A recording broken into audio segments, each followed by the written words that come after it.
আসসালামু আলাইকুম এভরিওয়ান। নীল চোখের বাঁধন গল্পের 3 নাম্বার পার্ট। তো যারা এখনও 2 এবং 1 নাম্বার পার্ট দেখেননি দেখে আসুন। তো যারা এখনও এই চ্যানেলটি সাবস্ক্রাইব করেনি সাবস্ক্রাইবও করে রাখবেন। তো আর বেশি কথা না বলে চলুন গল্প শুরু করে দেই। দেখলে কতবার বললাম দেখে কাজ করো দেখে কাজ করো, হাতটা তো আবার কেটো না সবজি কাটতে গিয়ে, কিন্তু না, গিন্নি আমার সব কাজে তাড়াহুড়ো করতেই হবে। স্ত্রী জৈনব চৌধুরীর হাত নিজের কুলের উপর রেখে কথাগুলো বলল আরশির বাবা ইব্রাহিম চৌধুরী। পরপর হাঁকছুলেন বাড়ি কাজে সহযোগিতা করা হারুকে ডাকলেন। কই রে হারু, তোর গিন্নির মা তো হাত কেটেছে, তাড়াতাড়ি আমার টেবিল থেকে ফার্স্ট এইড বক্সটা নিয়ে আয় তো। ওর হ্যাঁ, সাথে একটু তুলো আর স্যাবলনও নিয়ে আসিস। জৈনের পাশে বসা ছিলেন স্বামীকে দেখছিলেন মুগ্ধ হয়ে। এই বয়সে বইয়ের প্রতি এত যত্ন লোকটার। ইব্রাহিম চৌধুরী হাঁক ডাক শেষে স্ত্রীর দিকে তাকালেন, চোখে মায়া মিশিয়ে শুধালেন, বেশি ব্যথা করছে গিন্নি? কি নিয়ে সারাক্ষণ এত ভাবো বলো তো? এত উদাসী হলে চলবে? দিন দিন বয়সটাও বাড়ছে না কমছে বলো তো তোমার? এবারটাই মুখ খুললেন প্রণনী, দীর্ঘশ্বাস ফেলেই বললেন, আসলে মেয়েটার কথা এত মনে পড়ছে না। ওখানে কেমন আছে, কি খাচ্ছে, আদৌ খাচ্ছে কিনা কিছুই তো ভালো করে বলে না। জানোই তো কি মুখচোরা স্বভাবের মেয়েটা, বুক ফাটবে তবু মুখ ফুটবে না ওর। ইব্রাহিম চৌধুরী স্ত্রীর কাঁধে আলতো চাপ দিয়ে বললেন, তুমি শুধু শুধু চিন্তা করছো গিন্নি। আর ওখানে কি আমাদের মেয়ে একা নাকি? শেহজাদ আছে ওর সাথে। জৈনেব চৌধুরী তবু উসকুস করলেন, অবশেষে মুখ ফসকে বলেই ফেললেন, আসলে আমার না কেন যেন আজকে সকাল থেকে মনটা ভীষণ কুল রাখছে। মেয়েটা ভালো আছে তো? এক কাজ করো, মেয়েটাকে কল করে দাও, কিছুক্ষণ কথা বলো, দেখবে এইসব কুগাওয়া টাওয়ার করে পালিয়ে গেছে। ইব্রাহিম চৌধুরীর কথা শেষ হতে দেরি হলো, কিন্তু জৈনব মেয়েকে কল দিতে দেরি হলো না। ইব্রাহিম চৌধুরী পাশ থেকে বললেন, স্পিকারে দাও তো ফোনটা, আমিও শুনি তোমার মা মেয়ে আমার নামে কি নিন্দে কথা বলো কিনা। আমি আপনাকে নামে নিন্দে করি? করোনা বলছো গিন্নি? তুমি তো কল দিয়ে 1 ঘন্টা আগে আমার বিরুদ্ধে মেয়ের কাছে নালিশ ঢুকে দাও, পরে বাকি কথা বলো। ইব্রাহিম চৌধুরী হেসে হেসে কথাগুলো বললে মুহূর্তে তার সব হাসি উদা হয়ে গেল। জৈনবের যেন জমে গেল সাহসা। কয়েকবার রিং হয়ে কলটা যেতেই দুশ্চিন্তায় বাড়ল তাদের। জৈনবের আহত চোখে স্বামীর পাশে চেয়ে বললেন, মেয়েটা তো ফোন ধরছেই না। Today you will be disgusting. Stay সোটিক্স dash anyone and any question before you begin. গ্যালারির মতো সুবিশাল ক্লাসরুমটিতে প্রায় 100 স্টুডেন্ট ক্লাস নিচ্ছে। শেহজাদ কঠোর মুখবালয় দেখে বোঝার উপায় নেই যে তার নীলরফা চোখ দুটো রুটিনে এদিক ওদিক খুঁজছে কোনো একজনকে। কিন্তু না, ক্লাসে কোথাও যখন আরশির দেখা সেই চোখ জোড়া পেল না, তখনই শুভ্র ললাটে ভাস পড়ল শেহজাদের। একটু আগেও তো মেয়েটাকে ভার্সিটিতে আসার জন্য রেডি হয়ে টেবিলে বসা দেখেছিল, তাহলে কি এখনও এসে পৌঁছাতে পারেনি? কণ্ঠশ্রেতা দূর করে আবারও বোর্ডের দিকে ফিরল মানুষটা, কিন্তু মনোযোগ আর দিতে পারল না। কই, সব তো ওই একত্রিত মেয়ে নিয়ে বসে আছে। অচেনা শহর, কোনো বিপদ আপদ হলে ব্যাস শেহজাদের ক্লাস নেওয়ার দফা হয়ে গেল। তখন ওই আরও সে কোনো বিপদে পড়তে পারে, এই খেয়ালটা ওর মাথায় আগে আসলো না কেন? বিরক্তিকর চসূচক শব্দ করে প্যান্টের পকেট থেকে মোবাইলটা বের করে স্ক্রিনে জল করে উঠল সেভ করা একটা নাম্বার, যেখান থেকে একটু আগে পরাপর 3 বার কল এসেছে। নাম্বারটা দেখে কিছু একটা হলো ওর বুকের ভেতর, যেটা আগে কখনো হয়নি। আগেও তো কতবার আরশির কল ইগনোর করেছে, ওই তখন তো এমন লাগেনি। শেহজাদ সময় নষ্ট করলো না, ক্লাসরুম থেকে বের হয়ে কল ব্যাক করলো ওই নাম্বারে। চোখ বন্ধ করে মনে মনে জপল, Arshi pick up the phone idiot. ওপর পাশ থেকে কোনো সাড়া পেল না। বাসায় সিসি ক্যামেরা চেক করলো শেহজাদ, দেখলো বের হওয়া দরজার সামনে আরশি বাসায় পড়া জুতো জোড়া রাখা, তার মানে সে বাসায় নেও। মানুষটার শুভ্র আননে স্পষ্ট চিন্তার ছাপ, সরু নাকের ডকায় বিন্দু বিন্দু শ্রেষ্ঠ কুনিকায় স্থান পড়েছে। এই এক মেয়ে আর কত ভোগাবে ওকে? কোন আক্কেলে যে ওই মেয়েটাকে এভাবে একা একা চলাফেরা করতে অ্যালাউ করলো? এখন যদি রোশাওয়ার মতো আরশিও।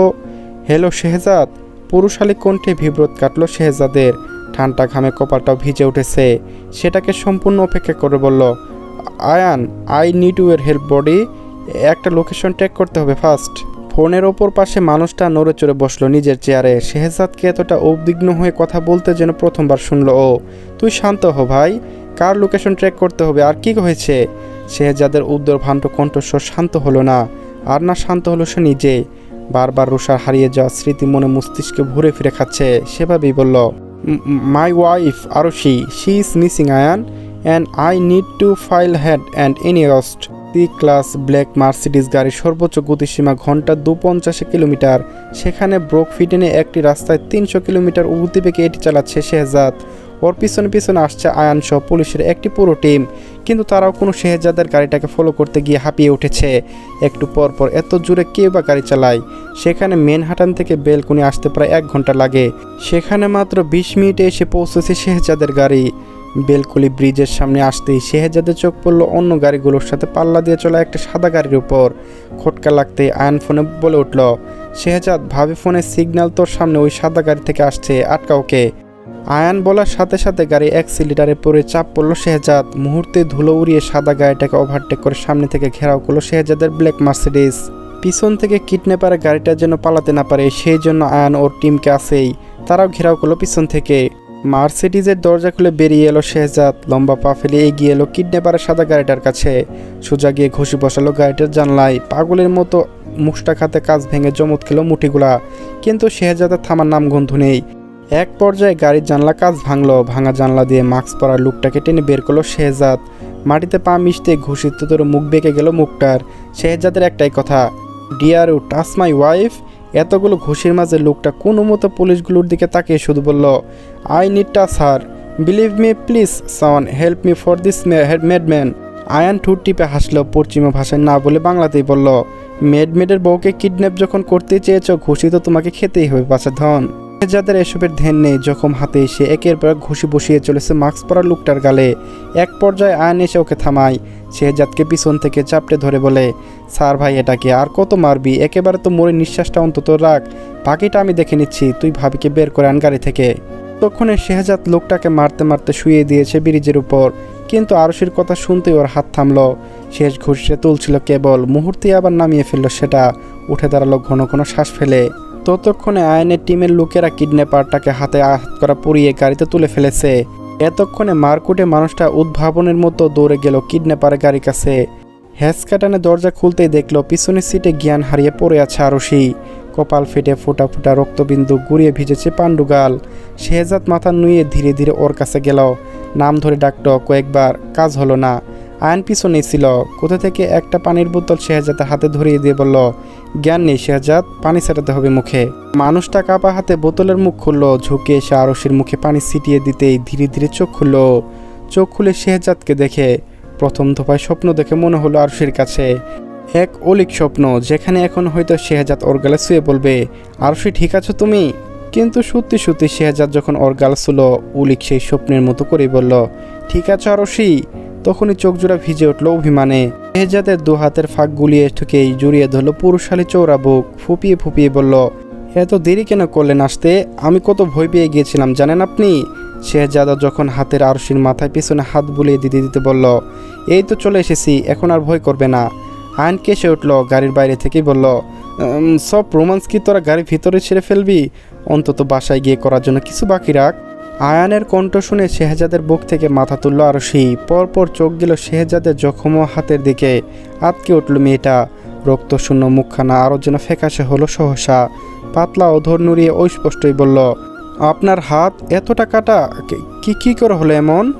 কথা শেষ করতে ওর ঠোঁট তর্জনী ছোয়ালো শেহজাদ। গাড়ির ভিতরে বসে আলগুছে কুলে তুলে নিল আরশিকে। মেয়েটাকে তুলোর মতো হাতে জাগিয়ে বেরিয়ে এলো গাড়ি থেকে। শেহজাদ এখন যতটা শান্ত, আরশি ততটাই অবাক, হতবুদ্ধ। বিস্ময়ে তুলে চোখে ছানা বড়া আর চল ঝুলে পড়া জোগাড়। ও জাম্বুবানের কোলে, তাও এত কিছু হয়ে যাওয়ার পর এটাও সম্ভব? শেহজাদ আরশিকে কোলে নিয়ে গাড়ি থেকে নামতে আয়ান ওদের কাছে আসলো। কিছু পুলিশ এখনো দাঁড়িয়ে ওদের গাড়িতে সামনে। লজ্জায় শেহজাদের বুকে মুখ লুকলা আলসি। ছি, এতগুলো মানুষ দেখে ফেললো, এত বড় মেয়ে বরের কুলে উঠেছে। আরশি যতটা লজ্জা পাচ্ছে, আয়ান ঠিক ততটাই স্বাভাবিক কণ্ঠে শেহজাদকে জিজ্ঞেস করলো, তুই ড্রাইভ করতে পারবি না আমি এগিয়ে দেব তোদের? শেহজাদ গম্ভীর কণ্ঠে শুধু বলল, পারবো, beside I need to you to her alone. আয়ানের সোনালি চোখ জোড়া দুষ্টুমি সাপ স্পষ্ট। দুই হাতে উপরে তুলে ঠোঁট গুল করলো, টেনে টেনে বলল, ওকে, বিপদ যখন কেটে গেছে তখন আমি আর এখান থেকে কাবাব মেয়ে হাড্ডি হব না। পরপর কপালে সেলুট করার ভঙ্গিমা দু আঙ্গুল ঠিকিয়ে বিদায় জানলো। কিন্তু যাওয়ার সময় শেহজাদে কানে কানে বলল, আজ যদি চাচা টাচা হয়ে যায় খুব একটা অবাক হব না কিন্তু।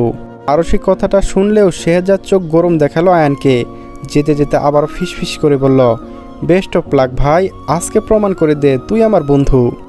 আয়ানের কথায় এবার আর তেমন কোনো প্রতিক্রিয়া দেখালো না শেহজাদ। আরশি কুলি নিয়ে পা বাড়াল নিজের গাড়ির দিকে। কালবৈশাখী ঝড়ের আগে আশপাশ যেমন থমকে থাকে তেমন থো মেরে আছে মানুষটা। বকাবকি করছে না আরশিকে, এত ভালো কবে থেকে হলো এই লোকটা? নাকি এবার কোনো ঝড় ওঠানোর পূর্বে প্রস্তুতি নিচ্ছে মনে মনে? সেই ঝড় সামলাতে পারবে তো আরশি? ইডিয়েট, কোনো কমন সেন্স নেই? এই বুদ্ধি ধার করে এসেছো তুমি আলবোর্ড পড়াশোনা করতে? আরশি কীভাবে ওই কিডন্যাপার লোকটাকে খপ্পরে পড়েছিল সেটা শুনে কথাগুলো বলল শেহজাদ। ফর্সা মুখশ্রীতে স্পষ্ট বিরক্তির ছাপ। পারে তো গাড়ি থেকে এক্ষুনি ছুঁড়ে ফেলে দিতে মেয়েটাকে। হঠাৎ করে শেহজাদের অমন করা করা কথায় এইটুকু মন ভেঙে চুরমার হয়ে গেল আরশির। শাঁ গতিতে ব্যাকলিনের ব্যস্ত রাস্তায় ছুটছে ওদের গাড়ি। জানালা দিয়ে ফুরফুরে হাওয়া এসে ফিরছে আরশির খোলা চুলে। এলোমেলো উঠছে সেগুলো। মেয়েটা এক হাতে কিছু চুল কানের পিছে গুজালো, বুকে চিবুক ঠেকিয়ে মিহি সুরে বলল, আমি ধার করে কেন আনবো বুদ্ধি? ও তার মানে কিডন্যাপারের গাড়িতে নিজের বুদ্ধিতে উঠেছিলে? আপনি কিন্তু ক্ষীণ প্রতিরোধ শুনতে পেল না বোধহয় শেহজাদ অমনভাবে বলল, এরকম জানলে আমি ভুলও তোমাকে বাঁচাতে আসতাম না। তুমি আসলে বয়সেই বড় হয়েছে আরশি, হাবভাব এখনো ছোটবেলার মতো রয়ে গেছে তোমার। মাথায় এটুকু বুদ্ধি নেই? যেখানে মানুষ একা বাসে ওঠার সাহস পায় না সেখানে উনি গেছে অচেনা একটা মানুষের গাড়িতে উঠতে। আমি সময় মতো না আসলে তো আরেকটু পরে হাত পা কিডনি সব ভাগাভাগি হয়ে যেত। ভাগাভাগি কথা শুনে ঠোঁট উল্টালো মেয়েটা। কোথায় ভেবেছিল এই বুঝি জাম্বুপানটা জীবজল থেকে মান্না হয়ে গেছে, আর বুঝি বকবে না আরশিকে। মাথাটা বুকের সাথে মিশিয়ে ড্রাইভ করতে করতে বাসায় নিয়ে যাবে, তারপর ভালোবাসার চাদরে মুড়িয়ে রাখবে সারাদিন। কিন্তু আরশির ভাবনায় এক বালতি পানি ঢেলে দিয়ে লোকটা কি করলো, খ্যাক খ্যাক শুরু করলো। এখনও বুঝতে পারছে কেন জাম্বুমানটা যখন হাত নিয়ে তখন একা ড্রাইভ করতে পারবে বলেছিল। মেয়েটা ছোটো ছোটো চোখ করে মনে মনে দুই হাত কোমরে রেখেই বলল, ওরে জাম্বুপানের ঘরে জাম্বুপান, এই ছিল তোর মনে? আমায় ভুলিয়ে ভালিয়ে গাড়িতে তুললি এখন বকাবকি করবি বলে? তুই জানিস আর একটু হলেও ও আমার প্রাণটাই চলে যাচ্ছিল ওই কিডন্যাপারের হাতে।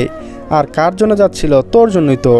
শেহজাদ স্টিয়ারিং গিয়ার ঘোরাতে গিয়ে রিভার ভিউ মিররে তাকালো। নীলাভ চোখ জোড়া খুব সমর্পণ দেখালো মেয়েটার রাগে কটমট করতে থাকা চোয়াল। পন্ডুর মুখখানা লাল হয়ে ফুসছে।